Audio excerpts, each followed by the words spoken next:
Have you ever looked at something that was almost human, but your primitive brain immediately started screaming at you to run? There is a concept in psychology called the uncanny valley. It's that deep, instinctual feeling of revulsion you get when you see something that looks exactly like a person, but is off by just a fraction of a percent. A wax figure in the dark, a mannequin in the corner of your eye. We have that instinct for a reason. Biology doesn't give us fear without a predator to justify it. Somewhere in our ancient past, there was a reason we learned to be terrified of things that were pretending to be human. I think one of them is still out there, and I think it lives in my hometown. I grew up in Missouri, a little place called Moy. It was just another dot on the map. The kind of town you drive through without even realizing you've crossed the city limits. Brick buildings downtown that hadn't seen new paint since the 90s. Railroad tracks cutting straight through the heart of the residential neighborhoods. And endless oceans of cornfields stretching out in every direction until they hit the horizon. I'd lived there my whole life. I went to the exact same high school my parents did, sat in the same classrooms, and walked the exact same back roads since I was old enough to wander around on my own. It was a place where nothing ever happened. Until it did. It started during my junior year of high school, right around late fall. November in Missouri has a specific feel to it. The air gets incredibly sharp, the trees are stripped completely bare, and the sun starts setting so early that the sky is already bruised purple by the time the final school bell rings.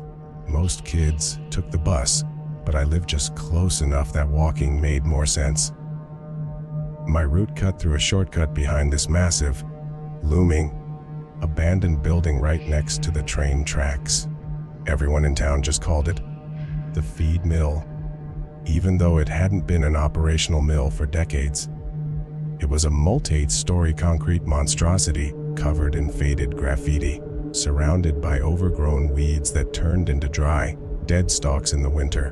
One afternoon, the sky was completely overcast, casting this flat, gray light over everything.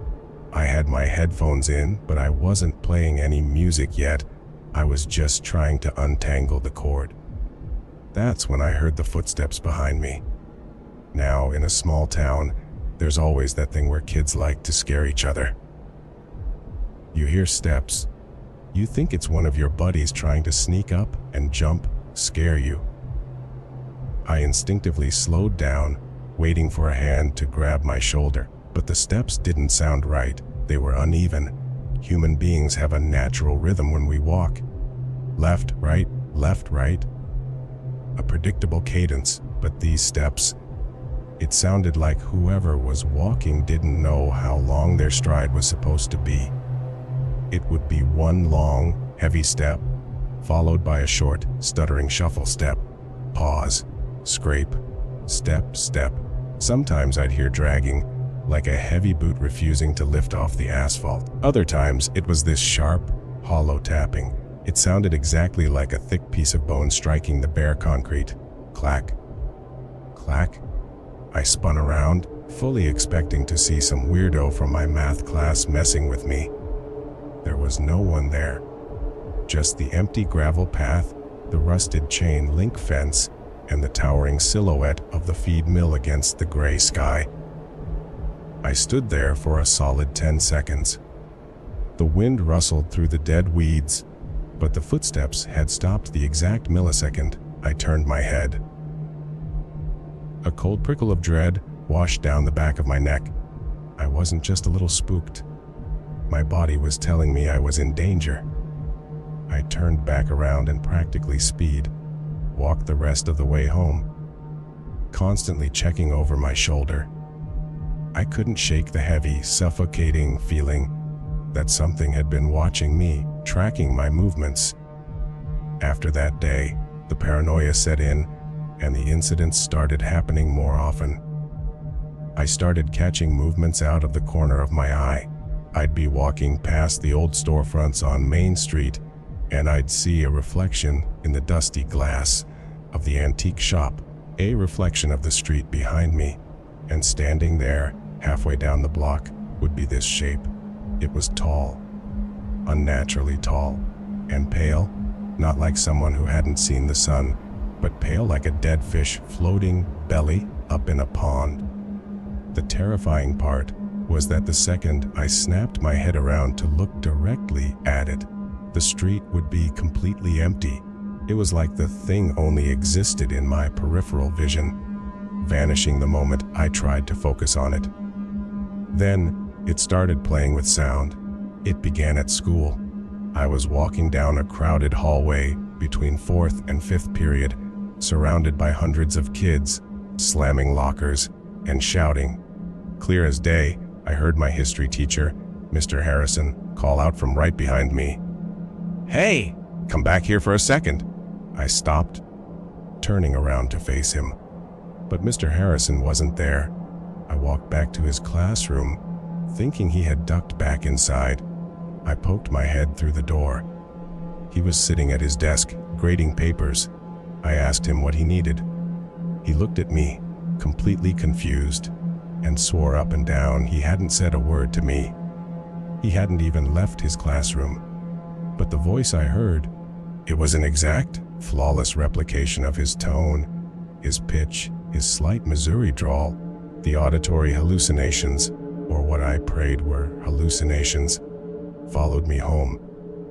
The absolute worst of it happened on a Tuesday night. My dad was out of town for work, and my mom was a shift nurse at the local clinic, meaning she often didn't get home until after 9:00 p.m. I was upstairs in my bedroom, doing homework in the dead quiet of the house. Suddenly, from downstairs in the kitchen, I heard the front door open and shut. Then my mom's voice drifted up the stairs. "Sweetheart, can you come down here for a second?" I let out a breath, relieved she was home early. "Yeah, give me a sec, let me finish this math problem," I yelled back. "Come down here." Now, her voice wasn't angry exactly, but it was flat. It lacked the normal inflection she usually had. It sounded like an audio file being played back without the emotion. And something else was wrong. I hadn't heard her car pull into the gravel driveway. I hadn't heard the heavy deadbolt turn, which she always locked behind her. A heavy pit formed in my stomach. I stood up from my desk, walking softly toward my bedroom door. I crept out into the upstairs hallway and peered over the wooden banister, looking down into the dark foyer. The lights were completely off downstairs. If she was home, why was she standing in the pitch black? "Mom," I called out, my voice trembling just a little bit. Silence. Total, suffocating silence. And then, from the absolute darkest corner of the living room, her voice came again. But it didn't sound like it was directed at me. It sounded like it was speaking to the wall. "Sweetheart, can you come down here for a second?" Every individual word was perfectly spaced apart, no breathing in between, no natural human rhythm, just a robotic, perfectly mimicked playback of the exact same phrase she had used 30 seconds earlier. I didn't answer. I backed into my room, locked the door, and shoved my desk chair under the handle. I sat on my bed, shaking, until I heard my mom's actual car crunch into the gravel driveway an hour later. I heard the deadbolt turn. I heard her flip the light switches on. When I finally went downstairs, she was alone, taking off her coat. I asked her if she had been home earlier. She looked at me like I was crazy and said she had just clocked out 10 minutes ago. That was the night I stopped sleeping. I knew, with horrifying certainty, that whatever had been following me by the feed mill was learning. It was observing me. It was practicing. The night I finally saw it, truly saw it, is a memory burned into the back of my eyelids. It was a late Friday night, right after a home football game. Our team had won. The stadium had been loud and bright, and my adrenaline was pumping. But as I left the stadium lights behind and started the long walk home, the quiet of the town closed in on me fast. The temperature had dropped near freezing. I had to take the shortcut. It was either walk past the feed mill, which took 20 minutes, or take the long way around the county road, which would take almost an hour in the freezing dark. I pulled my jacket tight, put my head down, and took the gravel path by the railroad tracks. The moon was incredibly bright that night, a harsh, silver spotlight cutting through the cloud cover. As I rounded the bend, the feed mill loomed into view.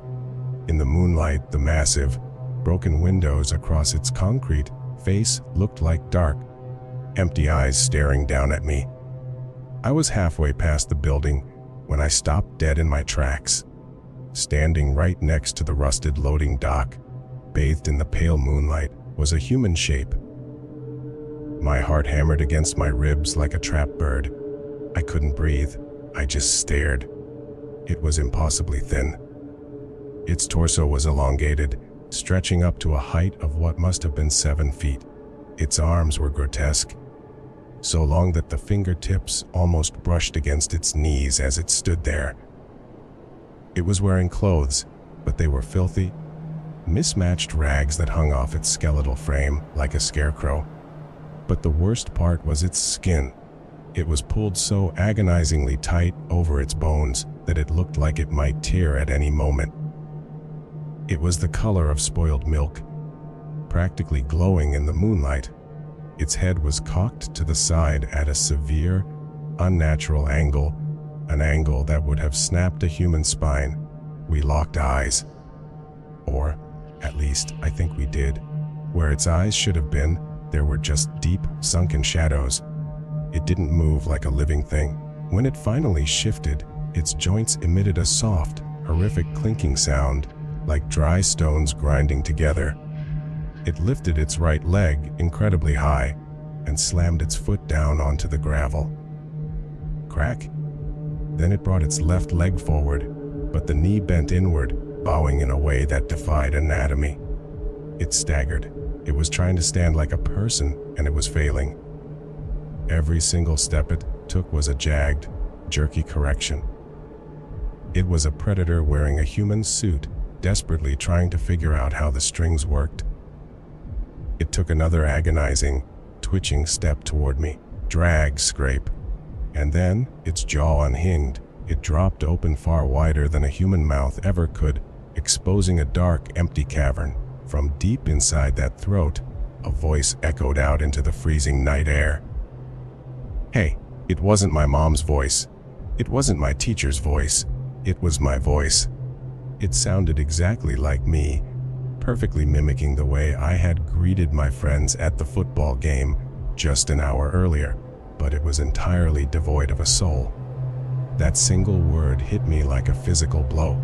My hands started shaking so violently that my phone slipped from my grip, clattering loudly onto the gravel. I didn't even look down. I didn't care about the phone. The creature's face, pulled tight over its skull, suddenly contorted. The corners of its mouth stretched upward, tearing the skin around its cheeks, pulling into a wide, jagged shape that might have been an attempt at a smile. I ran. I didn't turn around. I didn't scream.